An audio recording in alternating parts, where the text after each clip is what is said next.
Une nouvelle affaire d'entente illicite au détriment du consommateur. On apprend aujourd'hui que plusieurs grandes banques mutualistes françaises ont été perquisitionnées la semaine dernière. Elles sont soupçonnées de s'être entendues pour empêcher leurs clients de renégocier leurs prêts immobiliers. Et ce n'est pas la première fois que le milieu bancaire se rend coupable de telles pratiques. Christelle Méral, Christophe Hilary. 4 grandes banques sont dans le collimateur de la direction de la concurrence. Banque Populaire, Caisse d'Épargne, Crédit Agricole et Crédit Mutuel. Ces banques sont soupçonnées d'entente illégale sur les renégociations de prêts immobiliers. Elles se seraient entendues pour maintenir des taux élevés.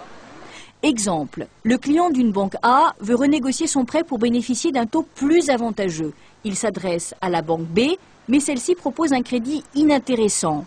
Le client reste donc avec sa banque et ne profite pas d'une baisse des taux. Ce qui est en cause ici, c'est que par de telles manœuvres, les banques maintiennent de manière artificielle très haut les taux d'intérêt.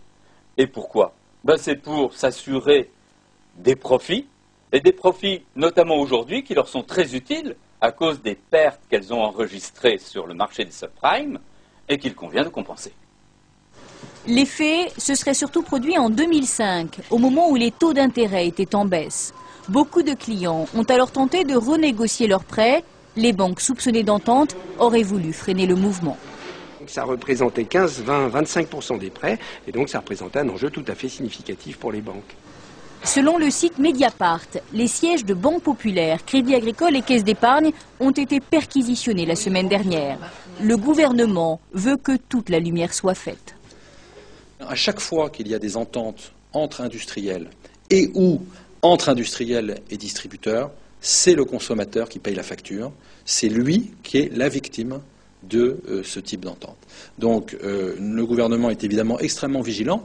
Les caisses d'épargne demandent toute participation à cette entente, pas de commentaires pour les autres banques. En 2000 déjà, 9 établissements ont été condamnés pour ce type de pratique. L'amende avait été salée, 174 millions d'euros au total, dont 69, rien que pour le Crédit Agricole.